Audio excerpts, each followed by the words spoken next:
अस्सलाम वालेकुम।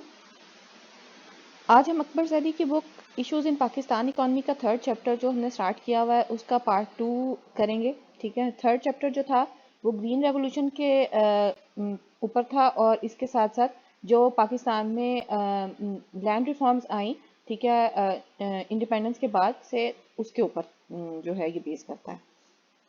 स्टार्ट करते हैं अपने आज के लेक्चर को। अच्छा, हमने पिछले जो लेक्चर था उसमें ये देख लिया था कि ग्रीन रेवोल्यूशन की जो ब्राइट साइड क्या थी, कि एक तो जो इरिगेशन सिस्टम था हमारा वो बहुत ज़्यादा बेहतर हुआ। ठीक है, इसके साथ साथ कुछ नई वेराइटीज़ की सीड्स जो हैं वो इंट्रोड्यूस करवाई गई, ख़ासतौर पे चावल और गंदम की ऐसी सीड्स जो हैं वो हमने इंट्रोड्यूस कराई इकॉनमी के अंदर, जिससे जो उनकी यील्ड थी वो बहुत ज़्यादा हुई और आउटपुट बहुत ज़्यादा जो है वो इन्हांस्ड और क्वालिटी वाइज भी बहुत ज़्यादा अच्छी आउटपुट जो है हमें मिली। ठीक है, लेकिन जो ग्रीन रेवोल्यूशन था उसके कुछ साइड इफ़ेक्ट्स भी थे या कुछ उसके ड्रॉबैक्स भी थे। आज हम थोड़ा सा वो देख लेते हैं। ठीक है, अब ड्रॉबैक्स में सबसे पहली चीज़ आ जाती है द इशू ऑफ ट्यूबवेल, क्योंकि जो मेन फोकस ग्रीन रेवोल्यूशन पे किया था वो बेटरमेंट ऑफ इरिगेशन सिस्टम पे किया गया था। तो इरिगेशन सिस्टम जो है वो बेहतर उन्होंने इसी तरह से करवाया था कि ट्यूबवेल बहुत जगह पे इंस्टॉल करवाए गए थे उस टाइम पे। ठीक है, अब जो ट्यूबवेल्स थे उस टाइम पे ट्यूबवेल की जो क्वांटिटी थी वो बहुत ज़्यादा इंक्रीज़ हुई 1968 में, वो तकरीबन 75,000 से, जब 1975 की बात करें ऑलमोस्ट विद इन 10 ईयर्स ये 1.5 लाख प्लस जो है ट्यूबवेल जो है वो उस टाइम पे इंस्टॉल हुए। लेकिन इनसे रिलेटेड कुछ इश्यूज भी थे, वो हम थोड़ा सा देख लेते हैं। लोकेशन ऑफ द ट्यूबवेल पहले सबसे मेन इशू था। ठीक है, 91% जो ट्यूबवेल्स थे वो पंजाब में लगाए गए थे। Outside Punjab there was very little development. ठीक है, पंजाब से बाहर जो है वो डेवलपमेंट बहुत ज़्यादा कम थी। फिर NWFP और बलूचिस्तान में क्योंकि बहुत ज़्यादा हार्ड स्टोनी माउंटेन है और वहाँ पे लैंड इतना फिजिबल नहीं है कि वहाँ पे ड्रिल करके हम ट्यूबवेल्स बनाए जा सकें, तो इसलिए वहाँ पे ट्यूबवेल्स की मिकदार जो थी वो बहुत ज़्यादा कम थी और वहाँ पे ड्रिल करना भी या मशीनरी ऐसी हैवी मशीनरी लगाना भी बहुत ज़्यादा एक्सपेंसिव पड़ रहा था उस टाइम। सिंध में जो ग्राउंड वाटर है वो सिलाइन है। ठीक है, एंड और वो एग्रीकल्चर प्रोसेस के लिए जो है वो एक फिजिबल नहीं है या फिर उसको उससे आप अच्छी यील्ड जो है हासिल नहीं कर सकते।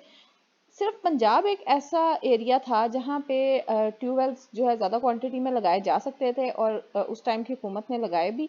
ठीक है, और उसके बाद उससे और सिर्फ फिर पंजाब ही ऐसा एरिया था जिसने जो ग्रीन रेवोल्यूशन के सबसे ज़्यादा बेनिफिट्स जो हैं वो एक्सपीरियंस भी किए। This cause inter regional disparities. अब एक जगह एक एरिया में जो है वो बहुत ज़्यादा ट्यूबवेल्स लगाए गए और बहुत ज़्यादा वहाँ पे आउटपुट जो है अच्छी हुई, लेकिन दूसरे एरियाज में नहीं लगाए गए। बिहाइंड द जो फैक्ट है वहाँ पे रीजंस कुछ और थी, लेकिन इस सब से इंटर रीजनल डिस्पैरिटीज जो हैं वो भी बहुत ज़्यादा जनरेट हो गई। Secondly, due to cost tubewells were only installed by land owners. ठीक है, जो उस टाइम पे लैंड ओनर्स थे या लैंड लॉर्ड्स लोग थे वो सिर्फ ट्यूबवेल्स को इंस्टॉल करने को अफोर्ड कर सकते थे उस टाइम पे। एक नॉर्मल पीजेंट जो था या नॉर्मल जो फार्मर था वो उस टाइम उसको अफोर्ड नहीं कर पाता था। ठीक है, और लैंड ओनर्स भी वो वाले लैंड ओनर्स जो 25 एकड़ से ज़्यादा जिनके पास ज़मीन हो। 70% of the tube wells were owned by farmers. ठीक है, ज़्यादातर जो ट्यूबवेल्स थे वो फार्मर के अंडर आ रहे थे, having more than 25 acres of land. ठीक है, और ओनली 4% ऐसे थे जो कि ट्यूबवेल्स जो कि ऐसे ओनर्स के पास है जिनके पास लेस देन 13 एकड़ की ज़मीन थी। तीसरा जो मेन मसला आ रहा था वो क्या था, inducement to investment in tubewells. ठीक है, इन्वेस्टमेंट जाहिर है ट्यूबवेल लगाने के लिए एक हैवी इन्वेस्टमेंट की ज़रूरत होती है, हैवी मशीनरी वहाँ पे लगवानी पड़ती है ताकि जो है वो डिगिंग का प्रोसेस हो सके। ठीक है, तो tubewells was given to farmer through subsidies on fuel. ठीक है, उस टाइम पे चीप रेट्स के ऊपर फार्मर्स को सब्सिडीज वगैरह भी दी गई और इंटरेस्ट फ्री लोन्स वगैरह भी प्रोवाइड किए गए ताकि फार्मर जो हैं वो अपने एरिया में ट्यूबवेल्स इंस्टॉल करवा सकें और उनको उससे कम जो है कॉस्ट आए, इंस्टॉलेशन कॉस्ट उनकी और मेंटेनेंस कॉस्ट जो है उसको गवर्नमेंट बियर कर रही थी। Agricultural development bank of Pakistan यानी एडीबीपी जो था उसने बहुत ज़्यादा इजी क्रेडिट जो थे वो फार्मर्स को प्रोवाइड किए, ठीक है, for the installation of private tube wells. दूसरा अहम जो मसला उस टाइम पे आ रहा था वो ट्रैक्टराइजेशन का है, क्योंकि उस टाइम बहुत हम लेटेस्ट टेक्नोलॉजी तो यूज़ कर नहीं रहे थे। मेन जो इरिगेशन मेन जो हमारा एग्रीकल्चर सिस्टम था वो इसी तरह ट्यूबवेल्स, ट्रैक्टराइजेशन या फिर जो सीड्स की बेटरमेंट है उन्हीं के ऊपर लाया करा था, ठीक है। उसके बाद ट्रैक्टराइजेशन का अगर हम देखें इशू, तो ट्रैक्टर्स जो हैं वो बहुत ज़्यादा इंपॉर्टेंट पार्ट प्ले करते हैं एग्रीकल्चरल एक्टिविटीज़ में, ठीक है। उनका कंट्रीब्यूशन जो है ग्रीन रेवोल्यूशन में बहुत ज़्यादा इंपॉर्टेंट है। इम्पोर्टेंस और इम्पोर्ट ऑफ ट्रैक्टर्स जो उस टाइम हमारे पास तो ऐसी इंडस्ट्री थी ही नहीं कि हम खुद से ट्रैक्टर जो हैं वो प्रोड्यूस करते, इसलिए हैवी ट्रैक्टर्स जो हैं बाहर से इंपोर्ट करवाए गए 1960s में by giving cheap credits by ADPP, ठीक है। जो एग्रीकल्चर डेवलपमेंट बैंक था उन्होंने जो चीप क्रेडिट रेट्स के ऊपर बाहर से इंपोर्ट करवाए tractors, but the overvalued exchange rate made tractors in Pakistan at low prices as compared to world market. फिर क्या हुआ कि due to technology being used tractor become most useful on the farms, ठीक है। ऐसे जब जैसे जैसे टेक्नोलॉजी यूज होने लगी तो फिर जो चीज़ पहले जिम्मेदार जो मैनुअल काम करते थे अब वो ट्रैक्टर्स के थ्रू करने लग गए। 1959 में क्या हुआ कि 2000 ट्रैक्टर्स जो थे कंट्री में वो इंक्रीज हुए 8000 टाइम्स, मतलब बहुत ज़्यादा इंक्रीज आया उनमें। अब ये जो ट्रैक्टर्स थे आर ऑफ हैवी पावर, ठीक है, ये बहुत ज़्यादा हैवी ड्यूटी ट्रैक्टर्स थे basically. It was observe that 38% of the tractors were in Multan, ठीक है, 38% जो थे वो मुल्तान में थे, 58% जो थे वो अदर 3 डिवीजन्स में जो पंजाब के अदर 3 डिवीजन्स है लाहौर, मुल्तान और बहावलपुर, उनमें थे। Tractorization took place in these areas which have complementary inputs by more resourceful farmers, ठीक है। ट्रैक्टर्स भी वो लोग ले रहे थे जो कि रिसोर्सफुल फार्मर्स थे, जिनका थोड़ा सा बैकग्राउंड जो है वो स्ट्रांग था, जो ट्रैक्टर्स जो खरीदने की पावर रखते थे या फिर अगर बैंक से लोन भी ले रहे थे तो उनको उनके पास एटलीस्ट इतने रिसोर्सेज थे कि उस लोन को वो वापस कर सकते। सबसे पहले जो ट्यूबवेल का इशू हुआ वो भी, उसमें भी पंजाब और अदर रीजन्स के साथ डिस्पैरिटी आ गई। अब जो ट्रैक्टर्स आए वो भी जाहिर है जब आपने जो लैंड को इरिगेट वहां पे किया पंजाब के एरिया में तो ट्रैक्टर्स भी वहां पे ज़्यादा ज़रूरत है, तो बाकी जो रीजन्स थे उनमें डिस्पैरिटीज मजीद जनरेट होने लगी। फिर रीजनल और income disparities, private tubewells develop in closely relative to concentration of land in large reforms, ठीक है। प्राइवेट ट्यूबवेल जो है उस टाइम पे बनने लग गए थे। Green revolution has increased already existing disparities, पहले भी डिस्पैरिटीज मौजूद थी क्योंकि न्यूली इमर्ज कंट्री थी, ठीक है। हर बंदा जो है वो अपनी पावर में आना चाह रहा था और कोई स्टेबिलिटी वाला जो है वहाँ पे सिस्टम नहीं था, इसलिए डिस्पैरिटी बहुत ज़्यादा थी।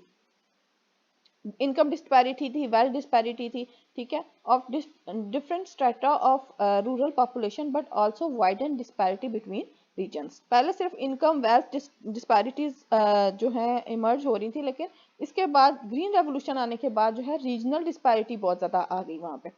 इनकम ऑफ रूरल एलिट्स जो थी इंक्रीज हुई as compare to poor regions. जो एलिट्स थे, ठीक है, उनकी इनकम जो है डबल रेट से इम्प्रूव होने लगी एज कम्पेयर टू पुअर जो उस टाइम पे फार्मर्स वगैरह थे उनके अकॉर्डिंग, क्योंकि उनके पास इतनी उनके अंदर इतनी सलाहियत नहीं थी कि वो ज़्यादा अपने फार्म को कल्टीवेट कर सकते। The inputs, especially the installation of tubewells and access to credit were inaccessible to poor farmers, ठीक है।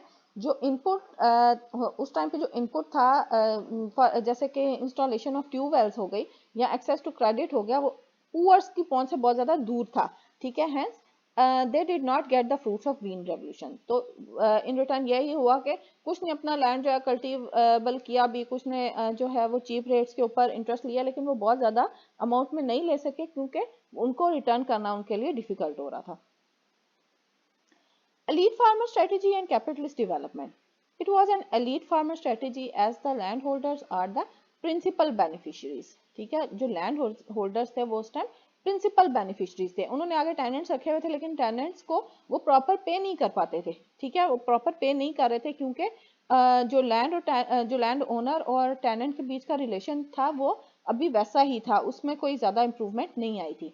दे were around 5% of the total rural population, ठीक है, तकरीबन 5% जो थे वो उस टाइम लैंड होल्डर, जो एलीट लैंड होल्डर थे वो थे पंजाब में। Green revolution resulted in the belief of capitalist farming in the regions where technology adopted. Technology जहाँ पे आई वहाँ पे कैपिटलिस्ट फार्मिंग जो है लोगों ने करनी स्टार्ट कर दी उस एरिया में। फिर rapid growth of agriculture led a new breed of middle class farmers who are capitalist to start with, ठीक है, जो एग्रीकल्चर में ग्रोथ आई ग्रीन रेवोल्यूशन के साथ, ठीक है, उसने क्या किया कि new breed of middle class farmers, ठीक है, मिडिल क्लास फार्मर्स जो है इमर्ज होने लगे, जो गरीब, ज़्यादा गरीब तबका था, जो बिलो पावर्टी थे, वो तो नहीं उठ पाए ग्रीन रेवोल्यूशन से, वो उसके फ्रूट्स जो है वो एंजॉय नहीं कर सके, लेकिन जो मिडिल क्लास थी वो थोड़ी सी इमर्ज होने लग गई उस टाइम पे। ये मिडिल क्लास जो फार्मर्स थे वो उनके पास तकरीबन ये इस रेंज में आते हैं कि 50 to 100 एकर्स ऑफ लैंड जो है ये ओन करते थे पंजाब में, ठीक है, and they emerge as a traditional profit maximiser. और ये क्या इनका जो वे ऑफ बिजनेस था वो क्या था कि ये प्रॉफिट मैक्सिमाइज करना चाह रहे थे अपना, ठीक है। There was increased leasing in of land as large farmers were now willing to take back their land previously leased, ठीक है। अब जो लार्ज फार्मर्स थे, जो लैंड ओनर्स थे, उन्होंने जो पहले लैंड लीज पे दे दिए थे, ठीक है, वो उस टाइम पे उन्होंने वापस लेने शुरू कर दिए क्योंकि अब उन्हें समझ आ रही थी कि ग्रीन रेवोल्यूशन आ गई और हमारे लैंड जो है वो कल्टिवेबल हो गए हैं सही से, तो ट्यूबवेल्स भी इंस्टॉल हो गए हैं, ट्रैक्टर्स भी आ गए हैं, तो अब हम जो है उससे प्रोडक्टिविटी ज़्यादा कर सकते हैं। तो जो उन्होंने पहले चीप रेट्स पे बेच दिए थे या लोगों को रेंट पे दे दिए थे, वो अब उन्होंने उनसे वापस लेने शुरू कर दिया और उनको उस लैंड को कल्टिवेबल कर दिया। सोशल और पॉलिटिकल इफेक्ट्स भी है ग्रीन रेवोल्यूशन के। इकोनॉमिक इम्पैक्ट जो है वो तो हम ऑब्जर्व कर सकते हैं क्योंकि आउटपुट बहुत ज़्यादा इंक्रीज हुई उस टाइम पे, ठीक है, एग्रीकल्चर की, और उसके बाद हम जो है फूड डिपेंडेंट जो पहले हो गए थे एक टाइम पे, ठीक है, वो डिपेंडेंसी हमारी कम हो गई, ठीक है, काफ़ी हद तक हम जो है स्टेबल हो गए थे एग्रीकल्चर सेक्टर के हिसाब से। लेकिन सोशल और पॉलिटिकल जो इम्पैक्ट था वो कुछ टाइम के बाद इमर्ज होना शुरू, क्योंकि सोशल इम्पैक्ट्स और जो पॉलिटिकल इम्पैक्ट्स होते हैं वो फौरन उसी टाइम पे इमर्ज नहीं होता है, वो टाइम टेकिंग प्रोसेस होता है, वो थोड़े अरसे के बाद नजर आते हैं हमें। The displacement of labour from lower and increase rural urban migration, ठीक है, जो छोटे तबका था, जो पुअर लेबर्स थे, उन्होंने जो है माइग्रेशन करना शुरू कर दी रूरल एरिया से अर्बन की तरफ, ठीक है। कम्युनिज्म के इंक्रीज होने लग गए, कंज्यूमरिज्म इंक्रीज होने लग गया, लोग ज़्यादा कंज्यूम करने की तरफ आ गए, ठीक है, अवेयरनेस जो है वो ज़्यादा होने लगी लोगों को, ठीक है, बिटवीन फार्मर्स एंड रीजन्स के बीच में जो डिस्पैरिटीज थी वो रिड्यूस होने लगी। एटीट्यूड टुवर्ड्स एजुकेशन चेंज, लोग जो है एजुकेशन हासिल करने लगे क्योंकि उन्हें पता था कि एजुकेशन हम हासिल करेंगे तो ही हम जो लेटेस्ट टेक्नोलॉजी है उसको हम यूटिलाइज कर सकेंगे और अपनी प्रोडक्टिविटी को इन्हांस कर सकेंगे। पंजाब और सिंध जो था बेसिकली बैकबोन है पाकिस्तान की, ठीक है, पाकिस्तान का एग्रीकल्चर सेक्टर की बैकबोन को इसको कंसीडर किया जाता है, जिसमें 75% जो टोटल पॉपुलेशन है वो रहती है इसमें, और 80% ऑफ क्रॉप्ड एरिया जो है वो पंजाब और सिंध में है, ठीक है। The impact of green revolution is restricted to these provinces. Balochistan NWFP जो था वो कुछ भी ज़्यादा इससे गेन नहीं कर सका। अगर वीडियो आपको अच्छी लगी है तो लाइक करें, शेयर करें, चैनल को सब्सक्राइब करें, ठीक है, और अगर आपके पास कोई क्यूरीज हैं रिगार्डिंग द लेक्चर तो प्लीज़ कमेंट सेक्शन में ज़रूर लिखें, और इसके साथ साथ अगर आप किसी और बुक के नोट्स या लेक्चर्स भी लेना चाहते हैं तो प्लीज़ कमेंट सेक्शन में ज़रूर बताएं।